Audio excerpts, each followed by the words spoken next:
Fire Emblem Echoes Shadows of Valentia has just released in Japan for the Nintendo 3DS. It's actually not due out in Europe and North America until the 19th of May 2017.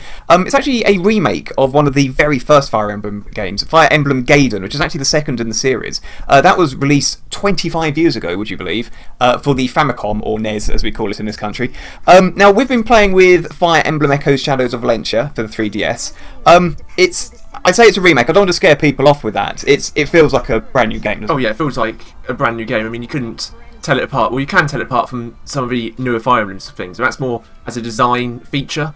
How on the maps and the navigation system, they're going for a more retro look for some of it. But out of the battles, it all looks completely new.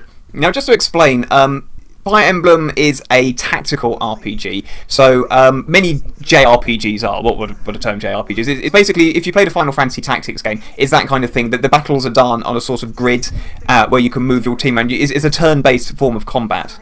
Yeah, and they've actually thrown a lot of the predecessors, like strategy parts, out of it to make it more simplistic, you could say, like the weapon triangles, which is like rock, paper, scissors, depending on what weapon or class your characters are.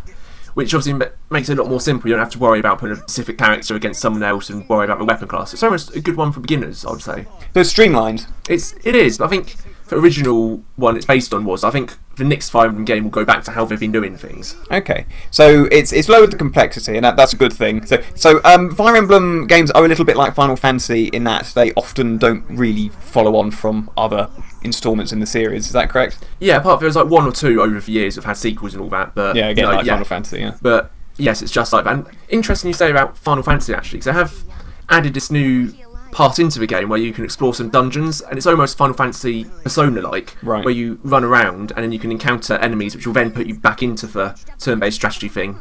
You beat them, and then you carry on running around the dungeon. Right, so this is going to be completely spoiler-free, but what is the basic plot, without going into any spoiler territory at all? Well, the basic plot is like most Fire Emblem games. You're trying to retake your homeland. Mm-hmm. How is the game graphically? Graphically, it's superb. Like I said, in the actual battles, so turn-based battles, they're going for a more retro look, so they're a bit more pixelated than, say, Fire Emblem Awakening. It works. It's a nice start, actually. I actually looked at it and thought, you know what, this does look nice. It's a nice change from what we've had in recent years. Super slick and so forth. Yeah, but then again, another problem I would say to it is a big problem I've encountered compared to other Fire Emblems. The map design is a bit simplistic.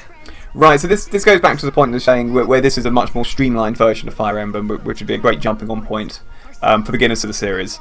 But would you say it's overly simplistic, though? Or, I mean, obviously this is a preview, so this is just early impressions. Early impressions, I think parts of it are a bit too simplistic, but the story so far has been driven, and I've been enjoying playing it. I mean, yes, it's not necessarily to the standards of Awakening, but if you like Fire Emblem games, or if you want to get into Fire Emblem games, it's a good game. It's a good one. Yeah, great jumping off point.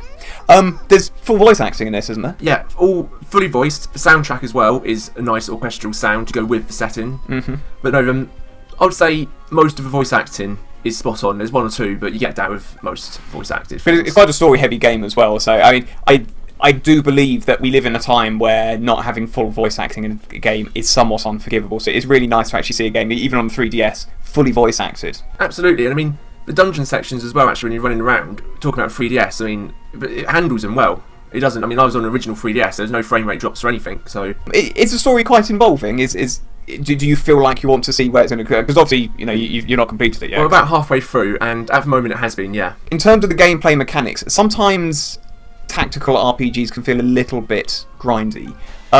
Has that been the case here, or has it felt as though it's got the balance pretty much? I haven't encountered that at all yet, especially not as much with previous Fire Emblems either, so right. I think it's got it spot on so far. Okay, so far it looks like then that this is shaping up to be a really solid entry in the Fire Emblem franchise, and as you've said already, even a really good spot for people who are interested in Fire Emblem to actually make this their first Fire Emblem game. And to be honest, it has a nice retro feel to it as well. Love retro. Always got to love retro. Okay, guys, well, tell us what you're most interested in with regards to the Fire Emblem games. We'll try and answer as many of your questions as we can. The game is going to be releasing on the 19th of May. We'll have our review up from the 16th of May, so look out for that. It'll be a full review, completely spoiler-free, like everything we do here at parallaxlive.com. Do please hit the like and subscribe button. Thanks ever so much for watching, and we'll catch you guys in the next video.